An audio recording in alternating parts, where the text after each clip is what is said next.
Thank you so much, sir, for giving your time. It's a pleasure, it's an honor. Thanks for letting me participate on this program. About your background, school, when were you born? Uh, कैसे कैसी वहाँ की यादें क्या है आपकी वो उसके बारे में मुझे बताइए. My name is Dr. Ramesh Raina. I was born in Naidia, Ranawari, Srinagar, Kashmir. Ranawari is probably the heart of Srinagar city. And my ancestors, most of my ancestors were in teaching job. My great grandfather, he was a retired headmaster. My grandfather, he was too a retired grandfather. And my father, he was the chief librarian of Medical College, Srinagar. My schooling happened in DAV School, Ranawari, and then my colleging, it happened in SP College, and then I did my medical MBBS from Government Medical College, Kashmir. That was in 1974-79, and thereafter I was in government job from 1982 till 1990. That was the year when migration took place, and thereafter we are in Faridabad. When you were in, I want to go back to the time when you were in Kashmir. So when you were in your, school, college, how was things there? How was it like, being with your friends, the society at large?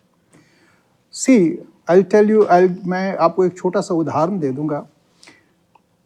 हमारे मोहल्ले में 50-60 families रहती थी. वो all Kashmiri पंडित families थी. तो उस मोहल्ले का नाम ही दिया था कि अब इचो भट्ट मोहल्ला. और ऐसे में क्या था कि उस मोहल्ले में सिर्फ 2 टेलीफोन लाइंस थी. एक तो मेरी घर में टेलीफोन लाइन थी और एक दूसरे के घर में टेलीफोन लाइन थी. और लोगों को उसके घर में एक्सेस नहीं था टेलीफोन करने के लिए. मेरे घर में बहुत ज़्यादा एक्सेस था. तो जब लोग बहुत ज़्यादा आते थे वहाँ पर टेलीफोन करने के लिए, तो मेरे घर वाले काफ़ी पर्टर्ब हो गए. बोले यार ये तो बड़ा न्यूसेंस हो गया, हम इसका क्या करेंगे. एक लॉक लगा. उन दिनों छोटा सा टेलीफोन लॉक आता था, तो मैंने वो टेलीफोन लॉक वहाँ पर लगाया. उसमें बात ये हुई कि लोग मुझे ये नहीं बताते थे कि साहब हमें टेलीफोन करने. अरे डॉक्टर साहब आज छो तो कूजी कच. सो पीपल, लोगों का एक्सेस मेरे टेलीफोन था. कोई कहाँ से आता था, कोई कहाँ से आता था, ये हमें पता नहीं था कौन कहाँ से आता था. और दूसरा उसका ये प्रॉब्लम था कि शाम को, दिन को, रात को, किसी भी वक्त कोई इमरजेंसी होती थी, दे वुड कॉल. यह नंबर पर करियो तो कॉल 73840, इस पे कॉल कर लो. और हमें उनको बताने जाना पड़ता था कि साहब आपका टेलीफोन है, कोई इमरजेंसी है. वो लोग आते थे हमारे घर, टेलीफोन अटेंड करते थे, टेलीफोन करते थे. तो ये माहौल जो है ये दर्शाता है कि वहाँ पर एक कैसा फ्रेंडली माहौल था और जिस माहौल में हम पले बढ़े और पैदा हुए. तो इसके चलते हुए जो हमारी मेमोरीज थे, प्री-90 मेमोरीज, वो बहुत अच्छी थी. Very good memories, let us be very honest. And I have no hesitation in saying this thing कि काफ़ी अच्छा माहौल रहा था 90 से पहले पहले. 90 के बाद की जो कहानी है वो तो खैर आगे चल के वो हो जाएगी अनफोल्ड, लेकिन ऐसा हमारा एक्सपीरियंस था. जैसे आगे बढ़ने से पहले एक चीज़ मुझे आपसे पूछनी थी. आपने फ़ोन की बात की. फ़ोन का ना मुझे कमल साहब ने भी बोला था कि फ़ोन को मिसयूज़ भी बहुत किया है मिल्टन टोन ने. बिल्कुल किया है, बिल्कुल किया है. कुछ वाक़या आपके साथ ऐसा हुआ? हाँ, मैं एक डॉक्टर था. तो अब मुझे पता नहीं था, मुझे कॉल्स आती थी, कभी मुझे किसी पेशेंट को अटेंड करना है, कभी मुझे किसी पेशेंट को अटेंड करना था. तो इनवेरिएबली मैं घर में अवेलेबल नहीं होता था. मेरी मिसेस अकेली थी. और उन 4-5 सालों में जिस वक्त मिलिटेंसी धीरे धीरे ग्रो हो रही थी, तो एक दिन ये she got scared. She told me कि भाई आप दिन में यहाँ पर नहीं होते हो, यहाँ पर कैसे लोग आते हैं मैं जानती नहीं हूँ. वो बड़े डरावने से लोग होते हैं. और जब ये लोग आते हैं हमारे पास, तो मुझे इतना डर लगता है कि, और वो पता नहीं क्या क्या बातें करते रहते हैं, मेरी समझ में नहीं आता है. ये हो गया एक बात. और मेरे साथ एक पर्सनल वाकया हुआ है जो मैं आपको, मुझे लगता है कि ये एक राइट प्लेटफॉर्म है जहाँ पर मैं इस वाकये का जिक्र करूँगा. और अगर शायद मैं इस वाकये का जिक्र नहीं करूँगा तो इसका जो सोल है वो कहीं मिस हो जाएगा. मेरी ड्यूटी थी श्रीनगर में, लेपर हॉस्पिटल में, लेप्रेसी हॉस्पिटल में. तो मुझे ऑर्डर आया from chief medical officer Srinagar कि आपकी ड्यूटी 1 महीने हमने लेजिस्लेटिव असेंबली के हॉस्टल में लगाई थी, जो लालचौक रेजिडेंसी रोड पे था। क्योंकि एमएलए जो assembly, J K assembly, that was in session 1 महीने के लिए, और to give them round the clock medical care, तो उसके लिए उन्होंने मुझे पोस्ट किया था। हम 4 डॉक्टर्स थे। 4 डॉक्टर्स में ऐसा था, हम बैठे कि हमें अपना रोस्टर बनाना था, किसकी ड्यूटी कितने बजे, 8 बजे से 2 बजे एक की, 2 से 8 एक की, फिर ऐसे ऐसे हमने रोटेट किया। तो मैंने उनको बोला, यार ऐसा है, मैं अभी वेला हूँ, तो मैं नाइट ड्यूटी कर लूँगा परमानेंटली फॉर 1 मंथ। आप फिर, क्योंकि मुझे घर में भी यहाँ पर देखना था, शी वॉज ऑल अलोन, तो दे वर मोर देन हैप्पी कि हाँ भाई तुम ऐसे करो तो ऐसे करो। उससे पहले मेरी ड्यूटी हुआ करती थी ऐशमुकाम में। तो ऐशमुकाम में मेरी एक दोस्ती हो गई थी। पहलगाम का एक होटेलियर था, वो ऐशमुकाम में उसका कोर्ट केस चल रहा था, तो हम फ्रीक्वेंटली मिलते थे, अच्छी खासी दोस्ती हो गई थी, हाय हेलो हो गया था अच्छा खासा। मैं पहलगाम जाता था, वहाँ पर चाय वगैरह पीता था उसके साथ, तो अच्छा खासा हाय हेलो हो गया था। अब मुझे पता नहीं, मैं जब एक दिन ड्यूटी करके सुबह नींद से उठा तो मैंने उसको चिल्लाया, मुझे याद नहीं आ रहा उसका नाम, अरे, वो बोला, अरे चुप, ये क्या बोल रहे हो? तो मैं चुप करके, वो आ गया अंदर, बोले यार ऐसे मत बोलो। मैंने बोला क्यों, क्या हुआ क्या? I got frighten. बोले यार मैं एमएलए पहलगाम बन गया हूँ। मैं बोला हो दैट्स ग्रेट, मुझे यार पता नहीं, एक्सेप्ट माई कॉन्ग्रेचुलेशन ऑल दो। बोले नहीं, कॉन्ग्रेचुलेशन मैं तब एक्सेप्ट करूँगा कल जब सुबह तुम आओगे मेरे साथ ब्रेकफास्ट करोगे मेरे हॉस्टल रूम में। उसने मुझे अपना रूम दे दिया। तो मैं चला गया वहाँ पर हॉस्टल रूम में मॉर्निंग में। तो मैंने नॉक किया तो उसका पीए आ गए, बोले डॉक्टर साहब बैठिए, वो एमएलए साहब जिक्र कर रहे थे आपका, तो आप बैठिए, अभी ब्रेकफास्ट हम करेंगे, वो अभी नमाज पढ़ रहे हैं अंदर। I said okay fine. Hardly मैं बैठा हूँ, दरवाजे पे फिर नॉक हुआ, तो वहाँ पर मैंने देखा 15-20 अल्लाह वाले इतनी इतनी दाढ़ियाँ करके, आंखों में सुरमा लगा के, यहाँ तक टांगों पे पजामा करके। तो बोले जी हमें एमएलए साहब से मिलना, वो कहाँ है? कश्मीरी थे ये? No, they were from Muradabad. That's what I'm trying to tell you. I'm coming to that. The things are unfolding. It has happened with me. तो वो आ गए, साहब एमएलए साहब कहाँ है? बोले जी वो नमाज पढ़ रहे हैं। बोले क्या बात है? अजी हमें उनसे मिलना है। बोले आप आए कहाँ से हो? बोले जी हम मुरादाबाद से आए हैं। बोले मुरादाबाद से? बोले क्या प्रॉब्लम है? बोले अच्छा जी, वो एक एक गाली हिंदुओं को दे रहे थे, इन्होंने हमारे मकान जलाए, ऐसा किया वैसा किया, बड़ा तूफान मचाया, वो ऐसे ऐसे बोल रहे थे। तो I was frightened, I was really frightened. मुझे खौफ आ गया दिमाग में, दिल में, कि पता नहीं क्या होने वाला है अब। तो वो सेक्रेटरी थोड़ा सा मॉडिफाई कर, बोली अरे क्या बात कर रहे हैं आप, ऐसे थोड़े ही करेंगे, ये तो सेक्युलर कंट्री है, यहाँ पर सभी इकट्ठे मिलजुल के, अजी आपने हिंदुओं को यहाँ पर रखा है, आपको ऐसा करना चाहिए वैसा करना। जैसे उन्होंने बोला तो आई गॉट अप। मैंने बोला देखो भाई मेरा एक पेशेंट है, मैंने अपॉइंटमेंट दे दिया नीचे पेशेंट से। तो वो भी समझ गया कि बात हाथ से निकल रही है, तो उसने बोला नहीं डॉक्टर साहब आप जाइए, इत्मीनान से जाइए, ठीक है मैं एमएलए साहब को बोलूँगा। और ये वाकया आज भी मुझे याद, और जिस वक्त मैं 1990 में वहाँ से चला हूँ, this was at the back drop of my mind कि ऐसा मेरे साथ हुआ है। ये कौन से सन की बात हो गई? ये मुझे लगता है आई थिंक 88 में हुआ होगा, ये 1988 में। और आप अपने मित्र से मिल नहीं पाए बाहर ही? No no no no, I did not meet him at all. Episode हुआ है सारा? ये उसी के कमरे में हुआ ये एपिसोड। वो बाहर दरवाजे से they wanted to enter in, मैं उनके कमरे में बैठा था, मैं उनके सेक्रेटरी से बात कर रहा था। We were waiting for the honourable MLA to come out for a breakfast tea. तो ये आइडिया था। तो उसके बाद मैं नीचे चला गया और मैंने मोटरसाइकिल निकाल दिया, मेरी यजदी मोटरसाइकिल, मैं भाग गया घर। I ran away towards my home.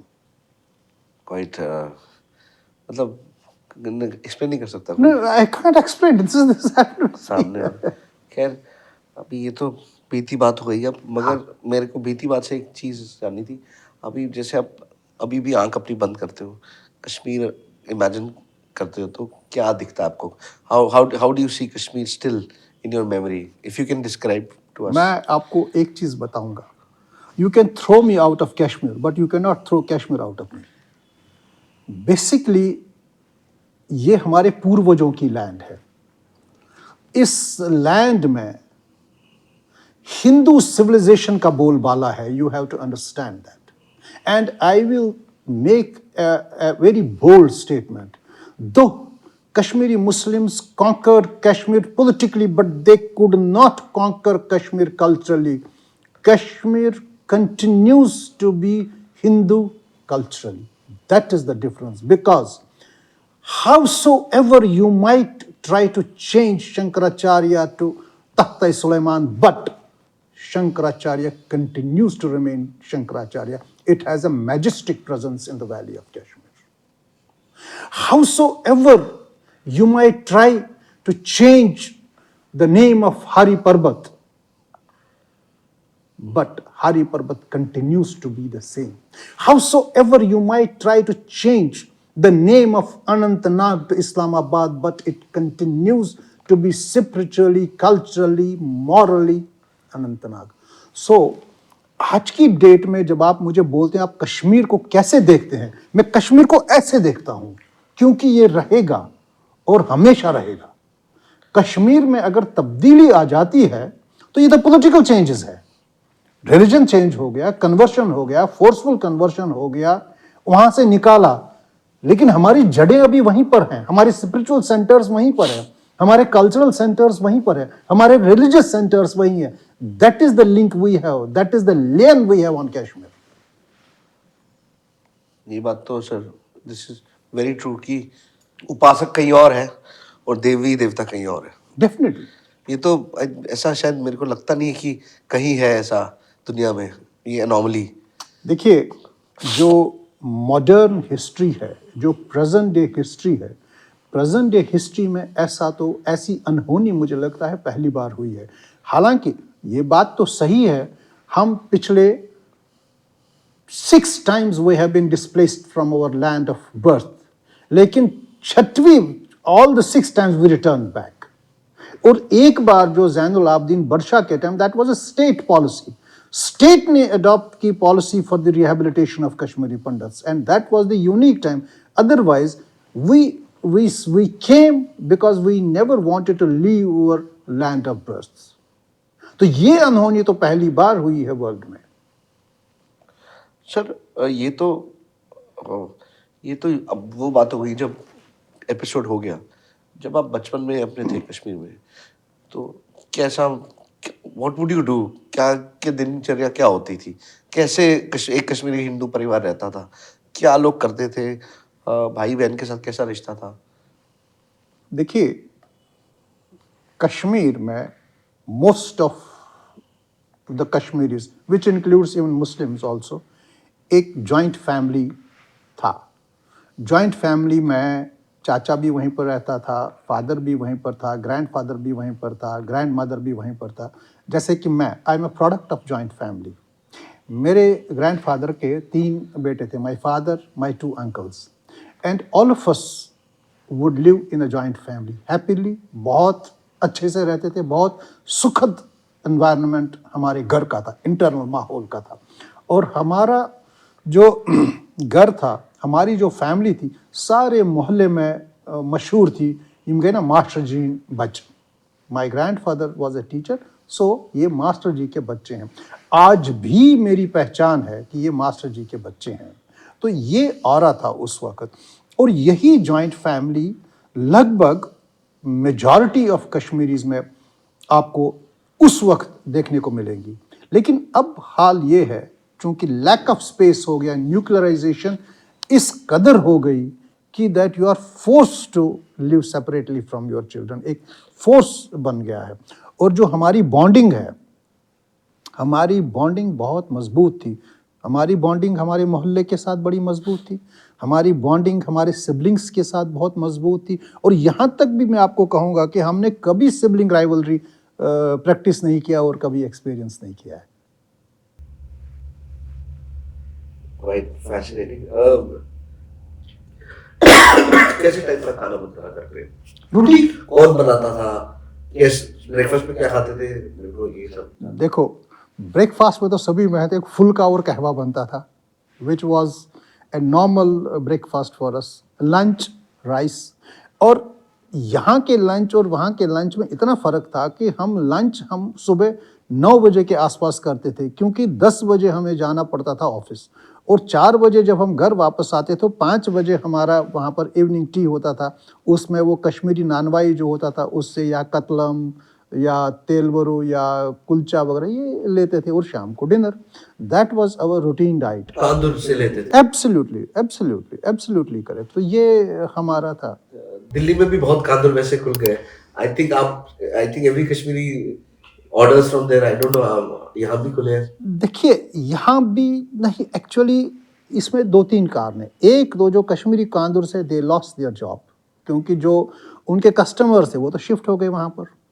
और दूसरा ये एक बहुत अच्छा चीज़ है कि ये कल्चरल एक्सपेंशन है। कल्चरल एक्सपेंशन मीन्स कि आज की डेट में जब आप जम्मू में जाएंगे ना, जो कश्मीरी कांदूर है, कश्मीरी कांदूर की सेल कश्मीरियों की कम है और जो नॉन कश्मीरीज हैं उनकी ज़्यादा है क्योंकि आपने उनको उस टेस्ट को डेवलप करवाया है जो उन्होंने किया नहीं था।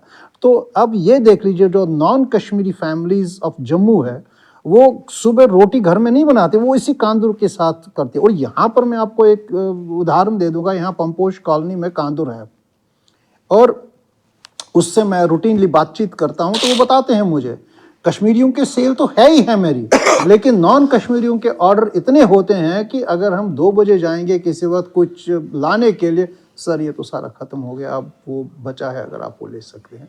तो ये जो है ये एक कल्चरल इन्फ्लुएंस जो कश्मीर का है जो नॉन कश्मीरीज पे पड़ता है, मुझे लगता है ये काफ़ी प्रोडक्टिव और काफ़ी मीनिंगफुल है। कांदूर का कुछ मीनिंग होता है या इट इज, पता नहीं। कांदूर फ्रॉम एज ओल्ड ऐसे आया है तो शायद मुझे लगता है कि ये इसका कुछ पर्सनल इन्फ्लुएंस होगा। मैं सर्टेनिटी के साथ नहीं कह सकता हूँ, लेकिन लगता है कि कांदूर का मतलब है कि इट हैज़ ए पर्सन, क्योंकि कश्मीरी जो लैंग्वेज है it's a polluted language. It is not ये कोई जो जो हम बोलते थे संस्कृताइज्ड कश्मीर या विद शारदा, इसमें वो नहीं है। इसमें it Kashmir has become an extension of Arabic language. उसमें जो अरबाइजेशन ऑफ कश्मीरी लैंग्वेज हो गई उसमें वो काफ़ी पोल्यूशन आ गया। तो कांदूर प्रॉब्लम मुझे लगता है ये उसी पोल्यूशन का एक हिस्सा है। आप जब परिवार में कश्मीर में सब परिवार साथ में रहते थे, कहाँ घूमने, पिकनिक स्पॉट्स क्या होते थे, कहाँ जाते थे सब? सबसे पहले मैं ये बताऊँ, द आइडिया ऑफ पिकनिक वहाँ पर था नहीं उतना ज़्यादा पिकनिक नहीं था। हाँ, एक्सकर्शन हुआ करते थे स्कूल्स में, जैसे पहलगाम जाते थे, जैसे Gulmarg. We had plenty of picturesque spots to visit. और फैमिलीज़ में एज सच ऐसा ये नहीं था रिवाज कि हम जाते थे। हाँ, मोस्ट ऑफ द टाइम्स जब हमारे एक चाचा जी मथुरा में रहते थे, वो समर की छुट्टियों में वहाँ पर आते थे। फिर हम एक डूंगा, जैसे शिकारा होता है, बड़ा शिकारा, एक तो हाउस बोट होता है और दूसरा डूंगा होता है, तो उस डूंगे में हम सारी फैमिलीज़ कभी कभी निशात जाया करते थे। फुल डे सुबह जाते थे और शाम को आते थे। That was the only kind of picnic we used to have. Otherwise as such जो कल्चर था, पिकनिक कल्चर उतना ज़्यादा नहीं था। या at the best Nehru park जाते थे, वहाँ पर बोट शिकारा वगैरह करते थे, दैट वाज ऑल। उसमें कोई इतना ही होता था वहाँ पर। सिंस मैं भी कश्मीर में, तो every Kashmiri has a story. True true. तो महात्मा जी जिनको बोलते हैं, उन्हें शरीर त्यागा हुआ है, तो कहते थे कि वो ना जब तो वहाँ मिस्टिसिज्म तो बहुत कश्मीर में रहा है, तो बहुत मिस्टिक फिगर्स हैं। तो हमारे जैसे महात्मा जी थे, वो ही would consume meat at night, and फिर कहा जाता है कि इन द मॉर्निंग दरिया पे वो इंटेस्टाइन्स अपने धोते थे। अब इसको मेटाफोरिकली कहें या योगिक प्रैक्टिसेस भी है ऐसी जो करवाती हैं, तो ऐसे मिस्टेक्स आपको भी पता है कश्मीर में? कश्मीर की जो हिस्ट्री है, जो कल्चरल हिस्ट्री है, इट स्टार्ट्स फ्रॉम मिस्टिसिज्म। ऐसे ऐसे मिस्टिक्स पैदा हुए हैं कश्मीर में कि इट इज़ अनइमेजिनेबल। जैसे फॉर एग्जांपल आपने जीवन साहब का नाम सुना होगा। जीवन साहब रैनावारी में बहुत ही इमेंसिपेटेड मिस्टिक था। तो कहते हैं एक बार अफ़गान टाइम्स के दौरान एक कश्मीरी पंडित गर्ल को अबडक्ट किया अफ़गानियों ने। तो वो रोते बिलखते जीवन साहब के पास गए, तो उन्होंने बोला जी ऐसे, उन्होंने अपनी कहानी सुनाई। तो जीवन साहब दरिया पे गए, उन्होंने पानी का थोड़ा सा हाथ में ले लिया। उन्होंने भगवान से बोला पर्शियन कपलेट में कि हे भगवान, इस लड़की को आप सेफ और सिक्योरिटी के साथ घर लाइए।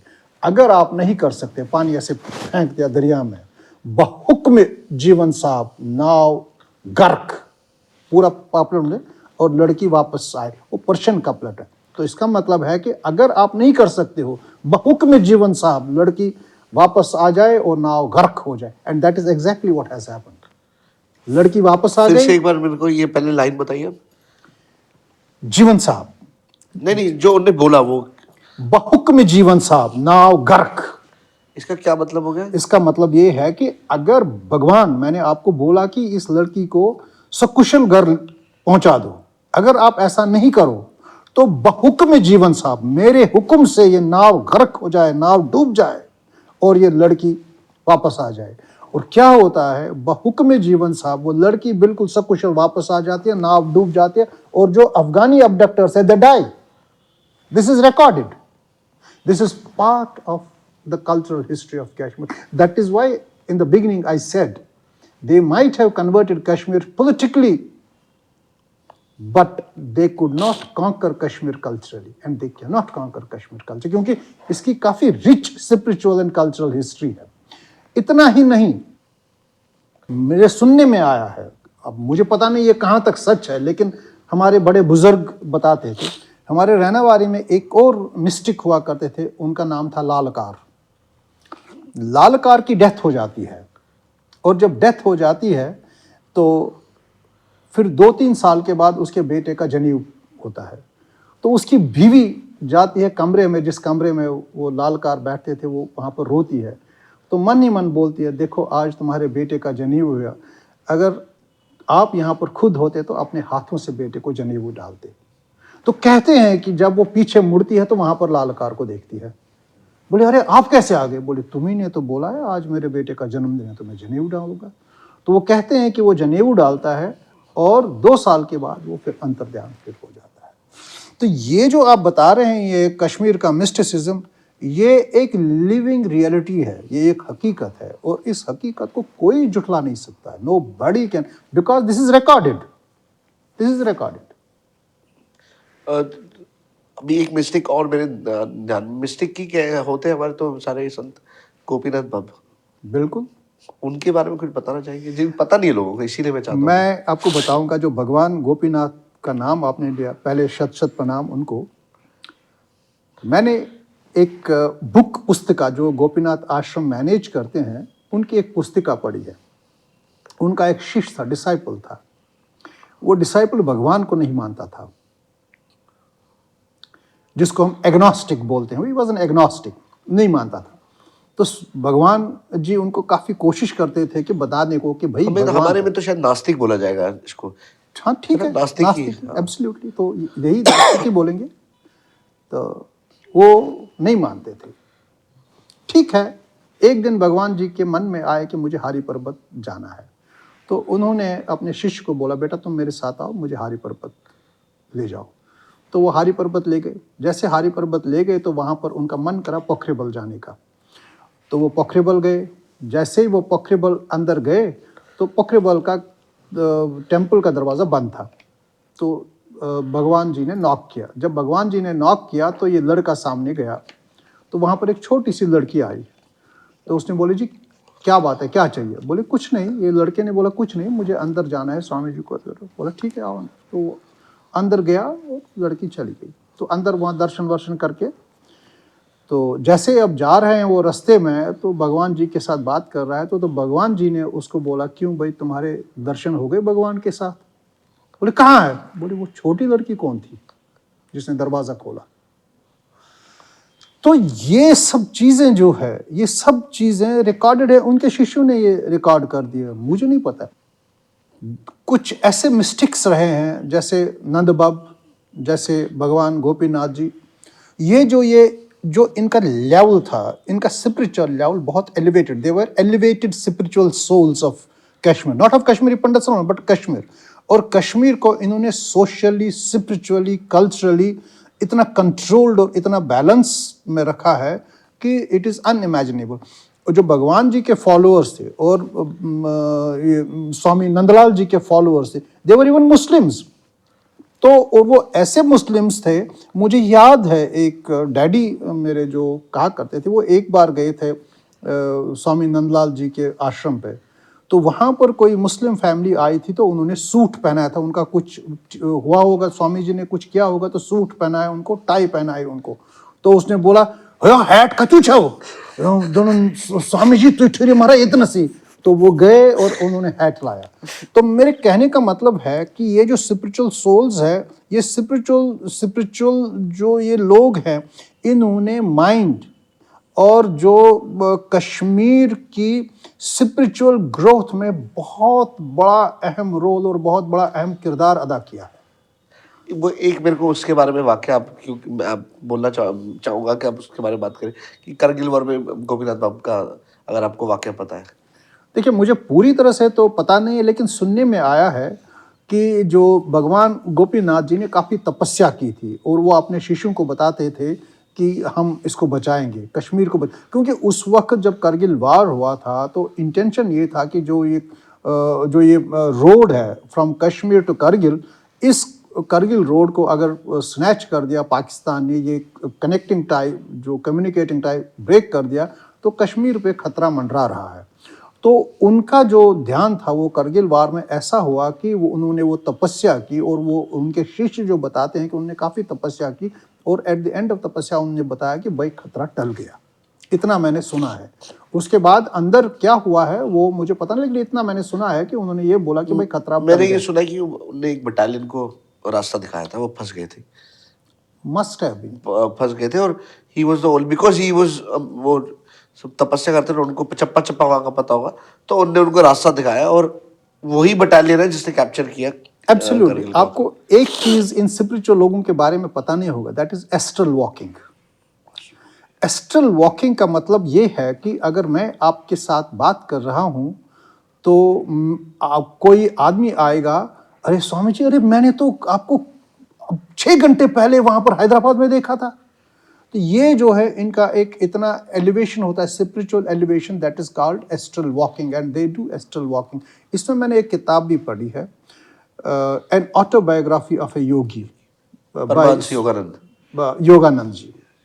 तो योगानंद जी ने क्या किया, योगानंद जी ने यगोड़ा, जो आजकल श्री श्री कृष्ण जो योगा प्रैक्टिस कर रहे हैं, that is actually Yogoda thought. Yogoda thought का जो फाउंडर है, जो ओरिजिनेटर है, that is Swami Yogi this Paramahansa Yogananda. Parama ji. तो उन्होंने क्या किया, वहाँ पर बिहार में उन्होंने एक स्कूल खोला था, योगा स्कूल। तो वहाँ पर एक बिहार का लड़का था, उसका नाम था कृष्णा। वो गए और बच्चों का हाथ देख रहे थे एक दिन।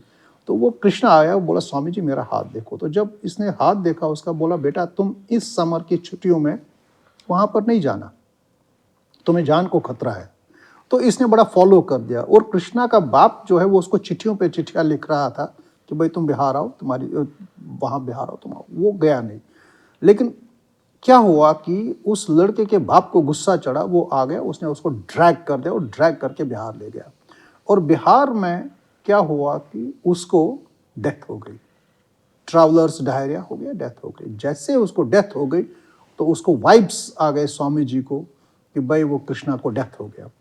And through astral walking he reached Calcutta, और वहां पर उसने उस लड़के के बाप को लताड़ा कि भाई तुमने ये क्या कर दिया।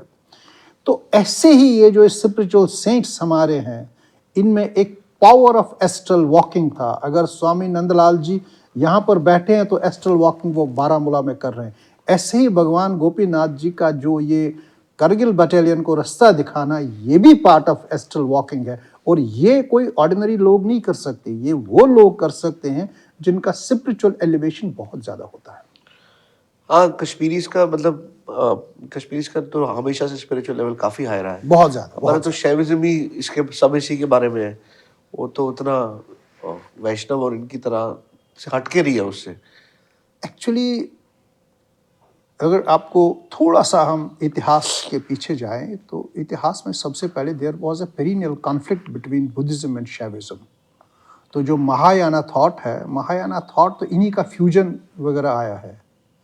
तो ये जो ये it has been a great spiritual centre, it has been a great learning centre, जहाँ पर आपको जो जो जो जो जो स्पिरिचुअल लोग आए हैं, बहुत ज़्यादा अननोन है, हमें शायद पता भी नहीं होगा कि हमारे पास क्या क्या वेल्थ थी, क्या क्या लोग थे, कैसे कैसे लोग थे, कैसे कैसे स्पिरिचुअल सोल्स थे, उनका तो हमें ज्ञान भी नहीं होगा, लेकिन ऐसा था। और आज की डेट में मुझे पता नहीं कैसे होगा, लेकिन जब तक हम कश्मीर में था ऐसे देखने को हमें मिलता था। सर, आप कश्मीर से कब आए दिल्ली? मैं I left on the intervening night of 19th and 20th January 1990। और उस वक्त ऐसा हुआ, मस्जिदों में आवाज़ें आ रही थी और मेरी बीवी प्रेग्नेंट थी उस वक्त मेरे बच्चे से। हमने उन्हीं दिनों गाड़ी लाई थी मैंने, तो मैंने अपनी मिसेज़ को बोला, यार मैं कैसे जाऊंगा? उसने बोला, आपने इतने प्यार से ये गाड़ी लाई है तो आप यहाँ पर गाड़ी रखेंगे तो फिर क्या फ़ायदा है, हम गाड़ी में चलेंगे। अब आई वॉज नॉट कॉन्फिडेंट, मुझे ड्राइविंग तो उतनी आती नहीं थी, मुश्किल से लाल चौक जाते थे और लाल चौक से वापस घर आते थे। तो ऐसे में क्या हुआ, हमारे मोहल्ले में एक ड्राइवर हुआ करते थे, वो RTO से रिटायर्ड ड्राइवर था, वो लॉन्ग रूट पे चलते थे। तो मैंने बोला पापा जी ऐसे ऐसे है, तो आप क्या सजेस्ट करते हैं? बोले नहीं, तुम गाड़ी चलाओ लेकिन 40 की स्पीड पे रखना और अपने साइड पे रखना। मैंने बोला ठीक है, तो मैंने यही कर दिया और मुश्किल से कर कर आते मैं दिल्ली पहुंचा। और उसके बाद तो फिर आपको पता ही है। दिल्ली में आके क्या कहानी रही, उसके बारे में आप बताइए हमें। देखिए, पोस्ट एक्सोडस फेज एक स्ट्रगलिंग फेज था, बहुत ज़्यादा स्ट्रगलिंग फेज था। और ये स्ट्रगल मैंने इंडिविजुअली ही नहीं की, ये सारा एक कलेक्टिव स्ट्रगल था कम्युनिटी के लिए, क्योंकि about 60% of Kashmiri pandits after exodus they got settled in Jammu. और जो रेस्ट 40% थे, out of 40% 20% got settled in Delhi, NCR and other areas. और जो बाकी 20% है, they got spread across the globe. कोई हैदराबाद गया, कोई मुंबई गया, कोई चंडीगढ़ गया, कोई अम्बाला गया, कोई कहाँ गया, कोई अमेरिका गया, कोई UK गया। तो ये डिस्पर्सल है, इस डिस्पर्सल ने हमें झंझोड़ के रखा था। जब हम पहले आए थे तो हमें आइडिया था कि हम 5 दिन के बाद जाएंगे, 10 दिन के बाद जाएंगे, 15 दिन के बाद जाएंगे। ऐसे में महीना हो गया, ऐसे में 2 महीने हो गए, ऐसे में 3 महीने हो गए, लेकिन हुआ कुछ नहीं। और इत्तेफाकन मैं उन दिनों रजिस्ट्रेशन स्टार्ट हो गई कि भाई कश्मीरी पंडित जो जो भाग के आए हैं, कश्मीरी समिति दिल्ली ने यहाँ पर रजिस्ट्रेशन स्टार्ट कर दी। तो मैं गया रजिस्ट्रेशन करने के लिए। तो जब मैंने वहाँ पर देखा बेस कैंप में लोग, तो मुझे आंखों में आंसू आ गए। मैंने वो लोग देखे जो लाखों छोड़ के आए थे, but they had nowhere to go, but they had only Kashmir Samiti Delhi का गेस्चर, बड़ा नोबल गेस्चर था उस वक्त, बहुत ज़्यादा काम किया था उन्होंने। तो वहाँ पर उन्होंने ये खोला अपना सेंटर वहाँ पर। तो वहाँ से मेरा एक्टिविज़म का आगाज़ शुरू हो गया। That was by accident. मैं 5-10 दिन ऑब्जर्व किया तो मैंने वहाँ से किया। तो धीरे धीरे मैं एक एक्टिविस्ट बन गया, कश्मीर समिति का जनरल सेक्रेटरी बन गया, उसके बाद ऑल इंडिया कश्मीरी समाज का जनरल सेक्रेटरी बन गया, उसके बाद ऑल इंडिया कश्मीरी समाज का प्रेसिडेंट बन गया। तो इन 36 सालों में मेरी कहानी ज़्यादा एज एन एक्टिविस्ट है rather than as a professional. But at the same time I did not hurt my profession. I did not do anything at the cost of my profession, because I continued simultaneously both the streams. I practiced my profession also, but at the same time I got into service and I got deeply involved into Kashmiri Pandit service. और बहुत ही ज़्यादा काम हमने किया कि इस दौरान जो मेरी फैमिली है, मैंने बड़ा इनजस्टिस अपनी फैमिली के साथ किया कि मैं उनको अटेंड नहीं कर पा सका, क्योंकि मेरा फोकस था कि I will try to serve my community in whatever manner I can.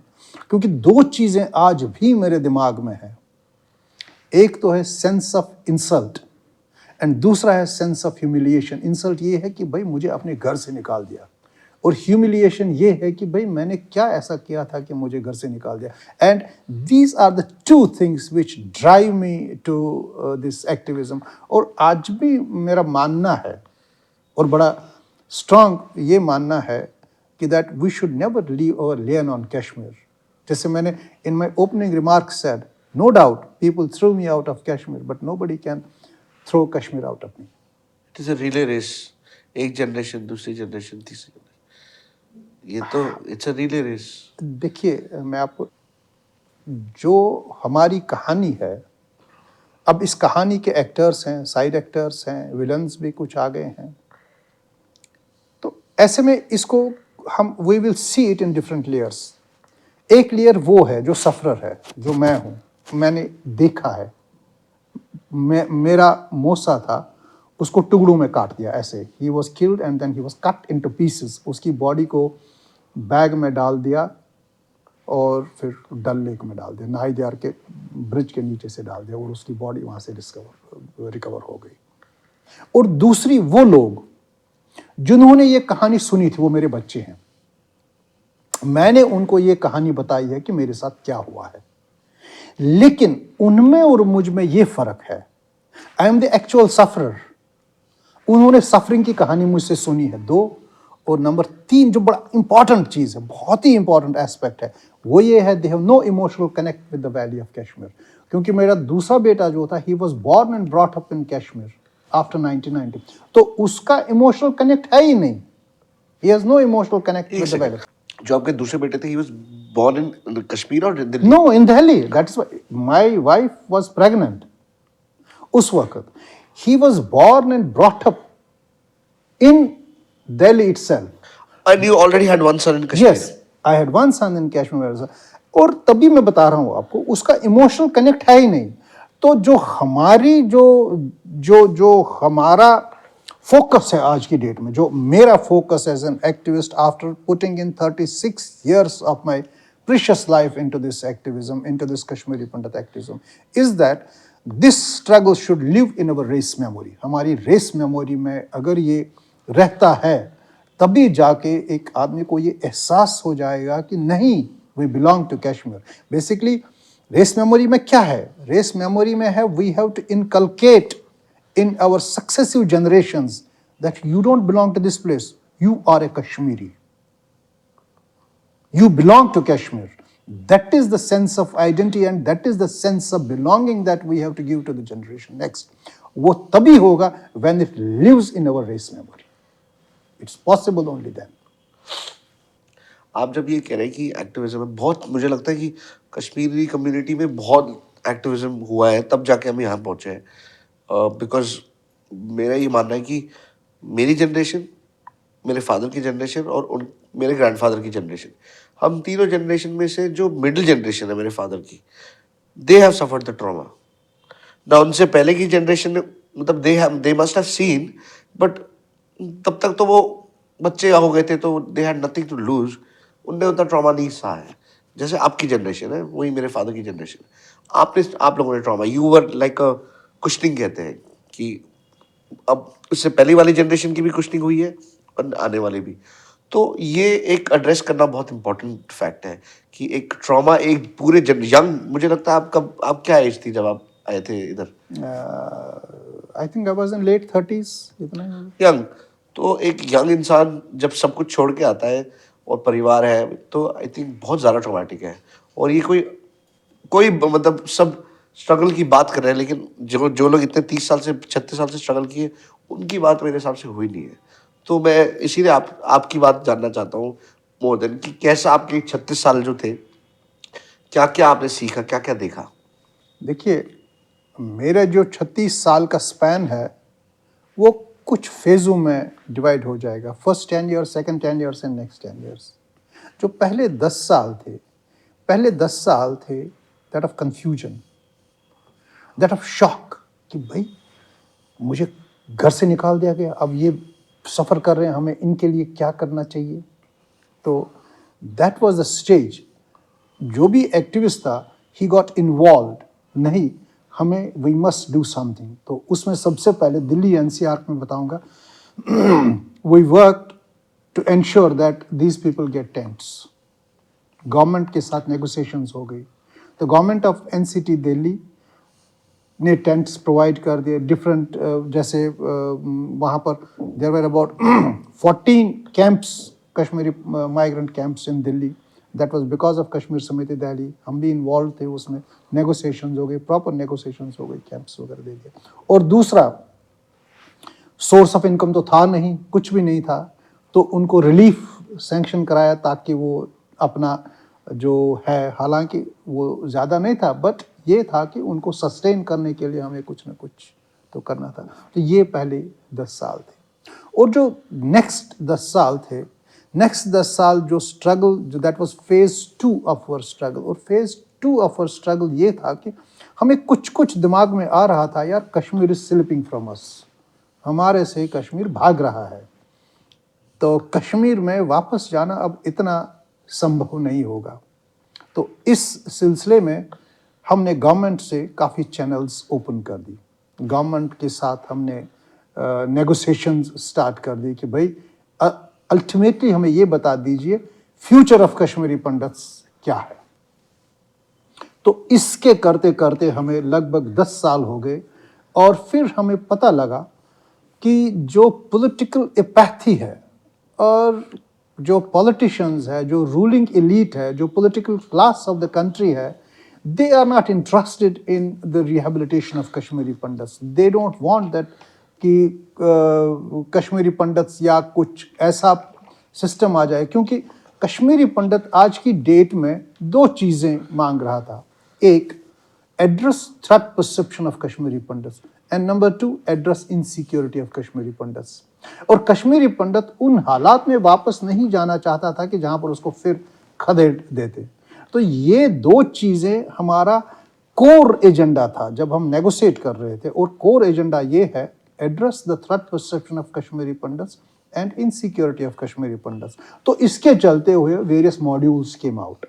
एक मॉड्यूल था ये, भाई हमें माइनॉरिटी स्टेटस दे दीजिए। दूसरा मॉड्यूल था, जी हमें होमलैंड दे दीजिए। तीसरा मॉड्यूल था कि भाई कुछ ऐसा कर दीजिए, हमें कुछ एक वन प्लेस सेटलमेंट ऐसे कर दीजिए। तो ये modules they were born out of, as I said, threat perception and insecurity. तो ये 10 साल हुए। फिर जो आखिर के 10 साल हैं, तो वो 10 साल हमने ये रियलाइज कर दिया, जो Kashmir is changed, the face of Kashmir has changed post 1990। और ये कश्मीर वो कश्मीर नहीं रहा जो हमने छोड़ा था। There is a metamorphic difference between what we left and what we are experiencing now. और आज की डेट में मुझे कोई शर्म नहीं आएगी ये कहनी में कि दैट इट्स एन इस्लामाइज्ड कश्मीर। ये एक Islamic entity with in secular India है। और जो कश्मीरी मुस्लिम सोसाइटी है, किसी हद तक आज कंफर्टेबल फील कर रही है। क्यों? क्योंकि जो प्लूरलिस्टिक कैरेक्टर कश्मीर का है, वो प्लूरलिस्टिक कैरेक्टर आज की डेट में एग्जिस्ट नहीं कर रहा है वहाँ पर। ये एक बहुत ज़्यादा अंतर है। और इस सिचुएशन को जो हमारे आर्ग्यूमेंट्स थे, हमारे कोर आर्ग्यूमेंट्स तो वही है, लेकिन उन आर्ग्यूमेंट्स को एक एडिड डायमेंशन आ रहा है कि that we are dealing with an Islamic Kashmir now. और इस इस्लामिक कश्मीर के लिए हमें सबसे पहले जो हमने कोशिश करनी है, that is we have to let people know, let the world know, let the country know that there is a Hindu dimension of Kashmir also. But unfortunately, जो पिछले 36 सालों में मुस्लिम एट्रॉसिटी नैरेटिव इमर्ज हो गया है, वो मुस्लिम एट्रॉसिटी नैरेटिव ऐसा फैल गया है कि दैट उसमें मुस्लिम विक्टिमहुड अलोन नज़र आता है। और जो कश्मीरी पंडित का सफरिंग्स है, ये कहीं ना कहीं किसी न किसी लेवल पे अंडर द कारपेट किया गया और उसको छुपा के रखा गया। और आज की डेट में हमारा जो, जैसे मैंने बताया आपको, we are trying to focus on the Hindu dimension of Kashmir and contesting this Muslim atrocity narrative by telling what happened to Kashmiri Pandits. और ये आज की डेट में हमारा चल रहा है इस सिलसिले में बात।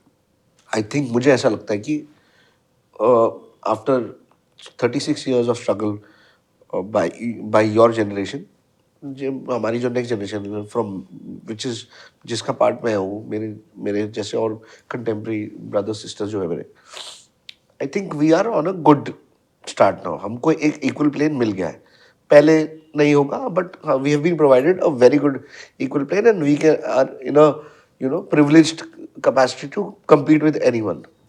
ये तो रही बात सोशल और सोशल मेंटल डेवलपमेंट की हमारी।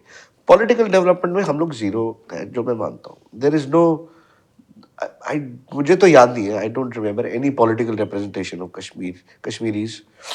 कोई we don't have a leader, we don't एक लीडर तो कम्युनिटी का होता है नहीं। इज़ इट बाय डिज़ाइन कि ऐसा रखा गया है या फिर या इंटरेस्ट ही नहीं है?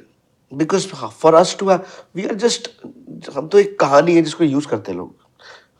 और हमारा तो आई डोंट थिंक कुछ हुआ। There is no justice that we got. आप 370 हटा के क्या फर्क पड़ेगा? कुछ फर्क नहीं पड़ेगा। Our killers are still roaming around, at least they are living. आपने तो कुछ नहीं किया, जेल में तो खाने को मिलता तो होगा ना उनको। तो आई थिंक एक political it's a very big thing that we need to do, मुझे लगता है। इसके बारे में आप कुछ बात कीजिए। देखिए, इसके लिए तो मैं चाहूँगा एक सेपरेट सेशन, क्योंकि जो विक्टिमहुड हम सफ़र कर रहे हैं, जिसके हम सताए हुए हैं, वो पॉलिटिक्स है। इस पॉलिटिक्स के पीछे की कहानी सबसे पहले आपको समझनी होगी, क्योंकि जिस जनरेशन में आप पैदा हुए हैं, आपको शायद इल्म नहीं होगा, शायद पता नहीं होगा, कुछ चीज़ें ऐसी हो गई है कि जो हमारे खिलाफ, which were used against Kashmiri Pandits as an instrument, as a weapon. Immediately जब 47 के बाद नेशनल कॉन्फ्रेंस की सरकार JNK में बन गई, तो एक कानून पास हुआ, लैंड टू टिलर्स एक्ट। और लैंड टू टिलर्स में जो भागीदारी थी, कश्मीरी पंडितों की थी, डोगराओं की थी और मुस्लिम्स की थी, लेकिन जो डोगराज और कश्मीरी, उनकी भागीदारी थोड़ा बहुत ज़्यादा थी उसमें, क्योंकि उनके इकोनॉमिक इंटरेस्ट डायरेक्टली लिंक्ड उसी के साथ थे, लैंड के साथ थे। आप प्रोग्रेसिव कम्युनिटी भी प्रोग्रेसिव है ना, आप ये भी कैंसिल आउट नहीं कर सकते। एब्सोल्युटली। तो इसमें क्या हुआ, एक कानून पास कर दिया स्टेट गवर्नमेंट ने कि लैंड टू टिलर्स दे देंगे हम, लेकिन उनको कोई मुआवजा नहीं दे देंगे, नो कंपनसेशन। और आज की डेट में जो टिलर वहां पर चला रहा था, जो लैंड टिल कर रहा था, उसको उसकी लैंड राइट्स मिल गए कि भाई आप लैंड चलाओ। और जो मेरा लैंड था, जिस पे मैं डिपेंडेंट था, जिस पे मेरी फैमिली डिपेंडेंट थी, ओवरनाइट वी बिकेम पॉपर्स। सो वो एक जो पॉलिटिकल डिसीजन था। एक चीज है, एक बस, टिलर्स कौन थे? ये टिलर्स लोग कौन होते थे? मुस्लिम्स थे, mostly they were Muslims. Sorry? Mostly they were Muslims, they would come from Muslim society of Kashmir.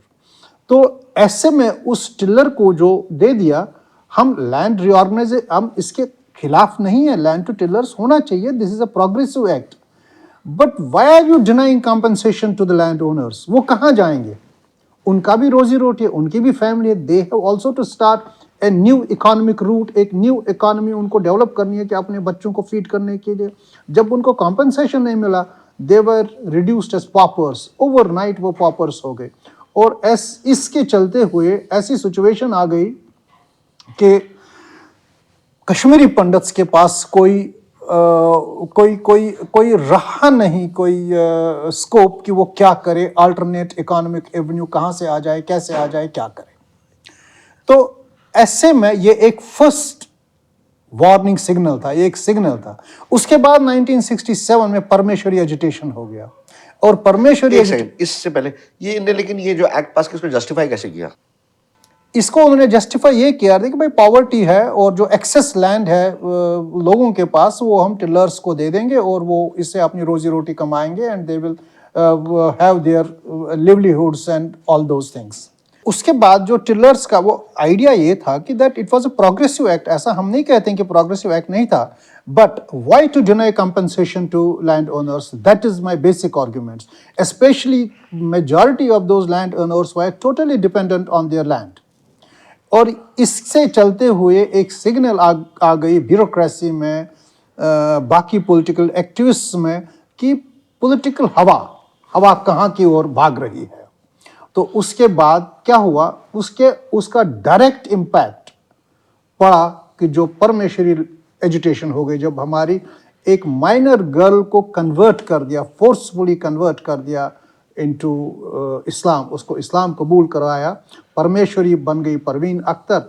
और यहाँ से जो है एक definite anti KP direction, political direction evolve हो गई 86 में। उसके बाद एक अनंतनाग में राइट्स हो गए, which we say that it was a dress rehearsal, और 1990 में हमें पलायन हो गया। तो ये कहना कि हमारे पास पॉलिटिशियंस नहीं थे, पॉलिटिकल नहीं था, ये गलत है। हमारे पास दो कॉन्स्टिट्यूंसीज थी, एक तो अनंतनाग प्रॉपर और दूसरा हबा कदल। और हबा कदल कॉन्स्टिट्यूंसी में उस वक्त उन्होंने क्या किया, हबा कदल कॉन्स्टिट्यूंसी में उन्होंने तोड़ मरोड़ के ऐसे एरियाज ऐड कर दिए ताकि कोई कश्मीरी पंडित रिप्रेजेंटेटिव वहां से ना आ जाए। Otherwise we had elected representatives from even I think DP Dhar got elected from Habakadal constituency.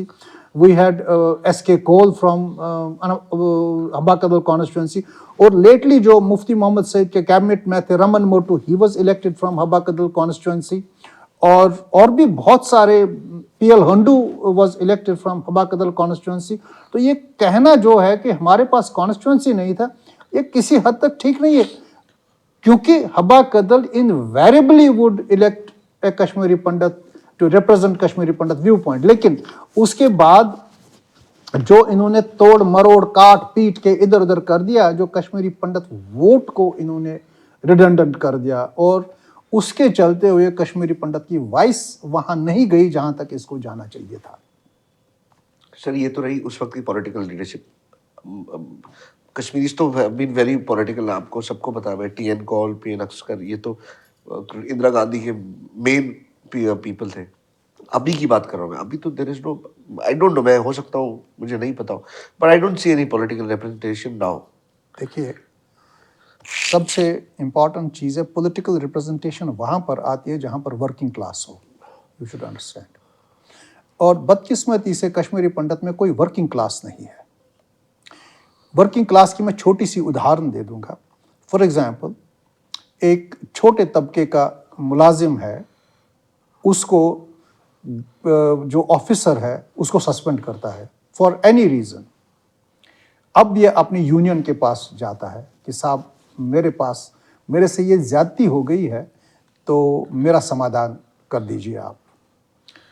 तो वो ऑफिसर, वो जो यूनियन का लीडर, वो ऑफिसर के पास जाता है, जनाब इसको ऐसे ऐसे कर दीजिए। तो यूनियन इंटरवीन करती है और उसको वापस बहाल करता है। अब यही सिचुएशन कश्मीरी पंडित के साथ होती है कि उसको सस्पेंड करता है ऑफिसर। तो ये उठा के खुद चिट्ठी लिखता है कि भाई, refer constitution CSR number white this you have taken an action this is not acceptable. उसको यूनियन की जरूरत नहीं पड़ती है, वो खुद ही डायरेक्ट इंटरेक्ट कर रहा है गवर्नमेंट के साथ। And that is the difference. जिस सोसाइटी में, जिस कम्युनिटी में वर्किंग क्लास ना हो, वहां पर लीडर और लीडरशिप निकलना काफी मुश्किल होता है।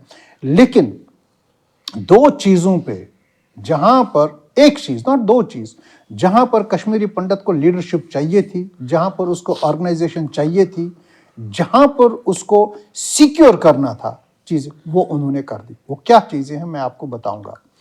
कश्मीरी पंडित का अगर सोशियोलॉजी आप देखेंगे, कश्मीरी पंडित की सोशियोलॉजी ये है कि उसके पास एजुकेशन हमेशा रहनी चाहिए। ही मस्ट रिटेन एजुकेशन, ये उसके पास हमेशा है। तो they work very hard for education reservations. और जो एजुकेशन रिजर्वेशंस आज ये बेनिफिट दे रही है कि बाला साहब ठाकरे ने उस वक्त स्टेटमेंट दे दिया कि मैं कश्मीरी पंडितों को पैसे नहीं दे दूंगा, लेकिन मैं कश्मीरी पंडितों को वो दे दूंगा कि लोग उनसे पैसे मांगे। तो that is the kind of reservation, super numerary reservation, वो नेशनल पॉलिसी आज की डेट में बन गई। और यहाँ पर कश्मीरी पंडितों ने फाइट किया क्योंकि उनको पता था इट इज द एजुकेशन। रही बात पॉलिटिक्स की, पॉलिटिक्स में भी हमने बहुत अच्छा किया है, लेकिन हाँ, ये बात सही है कि जिस हिसाब से ये होना चाहिए था उस हिसाब से नहीं हुआ। लेकिन मैं उसको कश्मीरी पंडितों को भी दोष नहीं देता हूँ। क्यों? क्योंकि it is part of minority politics. जहां माइनॉरिटी पॉलिटिक्स आता है, जहां माइनॉरिटी आती है, वहां पर डिफरेंट इंटरेस्ट ग्रुप्स आ जाते हैं। मैं आपको बताऊंगा, आप ये देख लीजिए, इंडियन मुस्लिम्स है, कहने को बताते हैं 20% है, तो प्रिज्यूमिंग ये 20% है। 20% का मतलब है कम से कम 30 करोड़ लोग, 30 न तो 25 करोड़ लोग। इन 25 करोड़ लोगों में तो कम से कम एक पॉलिटिकल लीडर होना चाहिए था। आपने कहीं देखा है? वाई? बिकॉज माइनॉरिटी पॉलिटिक्स में ये होता है कि जो मेजॉरिटी होती है वो माइनॉरिटी पॉलिटिक्स को कभी भी कंसोलिडेट करने नहीं देती है। क्यों? क्योंकि वो इंटरनल फिशर्स और इंटरनल फॉल्ट लाइंस यूज करती है as an instrument against them. और दैट इज द रीजन कि कश्मीरी पंडितों में भी लीडर इवॉल्व नहीं हुआ, क्योंकि जो मेजॉरिटी पॉलिटिशियंस जो मेन स्ट्रीम पॉलिटिक्स वैली का है, they will never let Kashmiri Pandits consolidate. लेकिन इसमें भी आपको कश्मीरी पंडितों को एक देना चाहिए, एक you must give them credit. क्यों? क्योंकि वो बात एक ही करते हैं। बेशक हमारे पास 100 ऑर्गेनाइजेशंस हो, बेशक हमारे पास 100 लीडर्स हो जो अपने आप को लीडर कहते हैं, वो बात एक ही करते हैं, रिलीफ एंड रिहेबिलिटेशन। हमें कश्मीर वापस जाना है। और जब हम बताते हैं कि भाई हम यूनाइटेड नहीं है, मैं इस बात को भी नहीं मानता हूं, क्योंकि यूनिटी का मतलब टेक्स्ट बुक मीनिंग नहीं है 2 + 2 = 4। Unity means consensus on major issues, and there is a consensus about return with dignity, rehabilitation back to the valley of Kashmir. हाँ, अब रास्ता कोई बताता है, कोई होमलैंड का रास्ता बताता है, कोई माइनॉरिटी का रास्ता बताता है, कोई वन प्लेस सेटलमेंट की बात बताता है, लेकिन कोई ये नहीं बताता है कि भाई हमें नहीं जाना है। That is the difference. तो जो करंट सिनेरियो है, करंट सिनेरियो में जैसे मैंने बताया आपको, बात तो एक ही बोलते हैं। हाँ, देयर कैन बी 1000 मेमोरेंडम्स। और यही बात चली थी एक बार जिस वक्त नादीमर्ग मैसेकर हो गया था। उन दिनों कश्मीर के minister of state for home हुआ करते थे, उसका नाम था शायद डार, कुछ Maqbool Dar. He was the home minister of India that, minister of state for home affairs. तो हम उसके पास एक डेलीगेशन लेके गए। तो जब हम उसके पास डेलीगेशन लेके गए तो हमारे साथ कश्मीर समिति के दिल्ली के प्रेसिडेंट उन दिनों श्री एच.एन. नेहरू जी, अब वो स्वर्गवास कर गए हैं, peace be upon his soul, वो भी हमारे साथ थे। तो हम 30-40 लोगों का एक डेलीगेशन उनके पास गया था। तो उन्होंने बोला हम क्या करेंगे, हमारे हाथ बंधे हैं, आपके 100 ऑर्गेनाइजेशंस है, कोई लेटर हेड ऑर्गेनाइजेशन है, कोई ये बोलने को आता है, कोई ऐसे बोलता है, कोई वैसे बोलता है, अब बताइए हम किन किन का हेल्प करेंगे। तो नेहरू साहब ने उनको एक ही बात बोली, बोले जनाब ये तो ठीक है, हम आपके पास मेमोरेंडम आते होंगे, लेकिन क्या आपने उन मेमोरेंडम को पढ़ा है? उनमें एक ही बात लिखी है कि हम कश्मीर वापस जाना चाहते हैं, हम अपना रिहेबिलिटेशन कश्मीर में करना चाहते हैं। और वही बात मैं भी कहूँगा कि उनकी बात में काफ़ी सच्चाई है।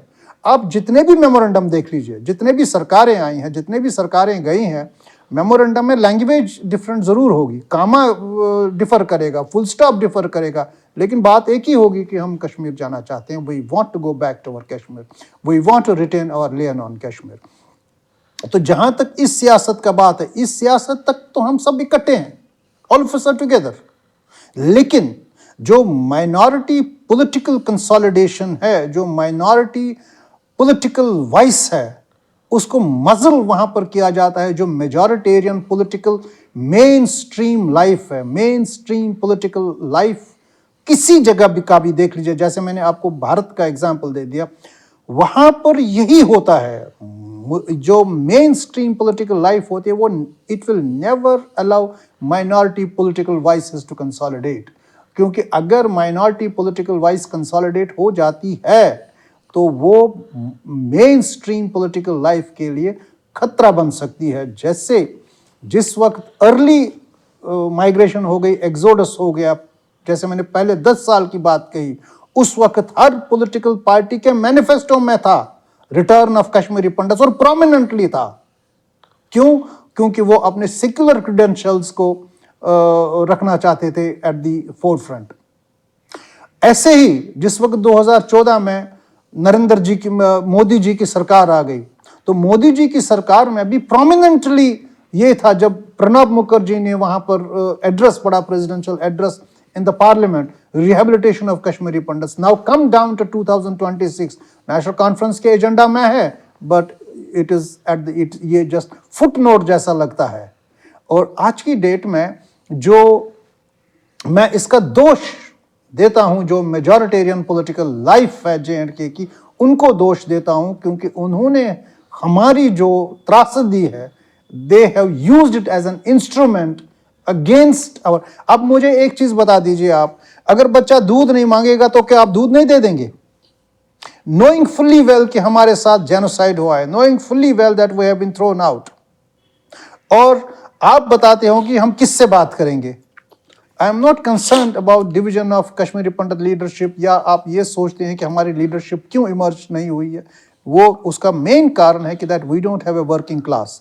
लेकिन जितना कंट्रीब्यूशन हमने किया है, क्योंकि हमारे पास कोई साधन नहीं था, हमारे पास पैसा नहीं था, क्योंकि वी वर स्ट्रगलिंग कम्युनिटी, हमें अपने घर चलाने थे, हमें अपने चूल्हे चलाने थे, हमें अपने बच्चे पढ़ाने थे जिस वक्त हमारा माइग्रेशन हो गया, और उसके बावजूद भी हमने अपनी सियासी जंग चालू रखी, and we continue to be in struggle mode. एक तो ये है कि हम स्ट्रगल करते हैं, दूसरा we are still in a struggle mode, that is very important. I think political leadership तो ठीक है, बट मुझे लगता है कि हमारी लैंग्वेज सबसे पहले मुझे लगता है जारी है। कश्मीरी आप छोड़िए, हिंदी में मैं एक टाइम में हिंदी में पढ़ता था, मैं हिंदी में नहीं पढ़ रहा हूँ, अब मैं इंग्लिश में पढ़ता हूँ सब कुछ, सोचता मैं इंग्लिश में हूँ। तो हाउ, क्या आपको लगता है what is the way forward? मैं अगर आपको कुछ चीज़ें बताऊंगा, it's going to be music to your ears. मुझे लग रहा है कश्मीरी पंडित्स इन एग्जाइल जितना कंट्रीब्यूशन लैंग्वेज प्रमोशन के लिए करते हैं, उतना शायद कोई कम्युनिटी नहीं करती होगी। You will be surprise to know, हमारा एक कश्मीरी पंडित एसोसिएशन हैदराबाद में है।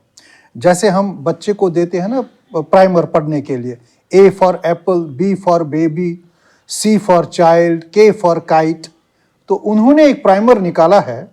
वो क्या दिखा रहे हैं, कश्मीर में बतख को हम अंज कहते हैं, E फॉर अंज, so the child remembers अंज। so similarly A फॉर कुछ, ऐसे ही कश्मीरी। तो ये उन्होंने वहां पर कर दिया। इतना ही नहीं, तो द ओनली थिंग इज, जहाँ कश्मीरी लैंग्वेज वहां सर्वाइव करेगी जहां आपको दो चीजें, एक तो ये इकोनॉमी दे देगी, आपको एम्प्लॉयमेंट दे देगी, और दूसरा वो तब दे देगी जब आपकी रीडरशिप बेस बन जाएगी। तो रीडरशिप बेस वहां बढ़ेगी जब आपका स्क्रिप्ट एक्सेप्टेबल होगा। तो नंबर एक जो है, ये टेक्निकल लड़ाई है, स्क्रिप्ट की लड़ाई, और आज भी हम ये लड़ रहे हैं कि भाई देवनागरी स्क्रिप्ट को आप गवर्नमेंट एक्सेप्ट करे एज एन अल्टरनेट स्क्रिप्ट। नस्तालिक तो आपके पास है ही है, लेकिन देवनागरी को भी आप एक्सेप्ट कर दीजिए, जिससे हम कश्मीरी लैंग्वेज को प्रोटेक्ट कर दे, होगे नंबर एक। और नंबर दो, ऑल इंडिया कश्मीरी समाज एक मैगजीन निकालता है, वाक, आपको आइडिया नहीं होगा। Vaakh is a Kashmiri language journal, only second in J&K। एक तो कश्मीर में मैंने सुना है कोई कश्मीरी अखबार आता है, और दूसरा हमारा वाक है, वो 3 महीने के बाद आता था। अब मैंने सुना है शायद दो बार, आफ्टर एवरी 6 months वो वाक आता है, उसकी रीडरशिप कश्मीर में भी। और तीसरा जो बहुत ही इंपॉर्टेंट चीज़ है, वो मैं आपको बताऊंगा, जो कश्मीर की यंगर जनरेशन है, छोटे छोटे जनरेशन, वो कश्मीरी नहीं बोलते हैं, वो हिंदी में बात करते हैं वहाँ पर। और जो कश्मीरी लोग हैं, विस्थापित लोग हैं outside Kashmir, we are trying to inculcate a sense of Kashmir speaking in them. हम उनको बोलते हैं, घर में कोशिश करते हैं कि आप कश्मीरी बोल दीजिए। तो जो कश्मीरी लैंग्वेज की आप बात करते हैं, रिवाइवल हमारी तरफ से एफर्ट्स बहुत ज़्यादा हो रहे हैं रादर देन नेटिव कश्मीरीज में।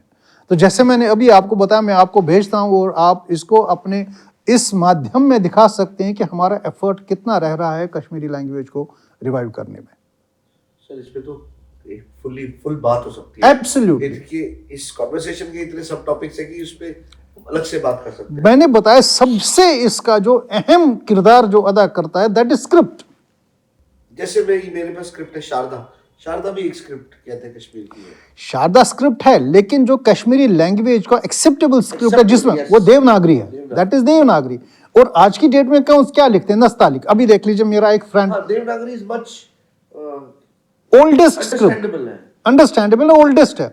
अभी आप देख लीजिए, नेचुरल भी है कि अब शारदा में वापस सीखनी पड़ेगी स्क्रिप्ट। मैंने यही बताया आपको, मैं आपको बताऊंगा, मेरा एक फ्रेंड है, ही इज अ पोएट। वो पोएट तो पोइट्री तो लिखता है, लेकिन उसको पोइट्री लिखनी पड़ती है नस्तालिक में। क्यों? क्योंकि उसकी जो रीडरशिप बेस है वो कश्मीर में ज्यादा है। तो अब नस्तालिक तो मुझे पढ़ना नहीं आता, I can't read Nastaliq, therefore I am deprived of his poetry. मैं उसको बताता हूँ यार तुम लिखो, तो मुझे क्या पता है तुम क्या लिख रहे हो। सही बात है सर। एक लास्ट क्वेश्चन जो मेरे मन में अभी रहता है, क्योंकि समय तो बचा नहीं है ज्यादा, पर एक बार और मैं करना चाहूंगा आपके साथ fully conversation. My pleasure, my pleasure. आपके लिए जो यंग कश्मीरी लड़के लड़कियां हैं, क्या मैसेज है? व्हाट डू यू, कुछ पॉइंटर्स हो कि भाई आप इकोनॉमिकली और फाइनेंशियली तो we are well off now, socially, culturally, politically, क्योंकि it is still a struggle अभी भी। अभी पॉलिटिकल स्ट्रगल है मोस्टली, एंड कल्चरल स्ट्रगल है। तो कुछ क्या बोलना चाहिए आप उनको? देखिए, आपने ये बहुत अच्छा सवाल किया, बहुत ही अच्छा सवाल किया। मेरे लिए न तो ये सोशल स्ट्रगल है, न तो पॉलिटिकल स्ट्रगल है। It is a struggle for survival, survival as a community. Individually तो मैं सर्वाइव कर रहा हूँ, but it is a struggle for the community survival. अब इस कम्युनिटी स्ट्रगल के क्या क्या फीचर्स है, क्या क्या फीचर्स हो सकते हैं। नंबर एक ये है कि दैट जो भी आज की जनरेशन है, इसके दिमाग में ये डालना है कि that never leave lien on Kashmir, never ever leave lien on Kashmir, number one. And number two, you should always be in a struggle mode. Number three, कोशिश कर दीजिए विद इन कम्युनिटी मैरिज करने की, कोशिश कर दीजिए विद इन कम्युनिटी मैरिज करने की, क्योंकि विद इन कम्युनिटी जब हम मैरिज करते हैं तो अपना कल्चर भी इंटैक्ट करते हैं, और अपनी इमोशंस भी इंटैक्ट करते हैं, और अपने फोकसेस भी इम्पैक्ट करते हैं। और जो हमारे रिलीजियस बिलीफ सिस्टम है, रिलीजियस बिलीफ्स ये नहीं है कि आज अष्टमी है, ये है रिलीजियस बिलीफ सिस्टम है, उस बिलीफ सिस्टम को पौष्टिकता मिलती है, उसको एनर्जी मिलती है, उसको मोमेंटम मिलता है। और सबसे लास्ट ये है कि that live A Kashmiri life at least in your own families. Thank you so much sir for your time. बहुत अच्छा लगा आपसे बात करके। It was really a pleasure. Thank you. My pleasure. God bless you, God bless you all. My pleasure. Cut the camera.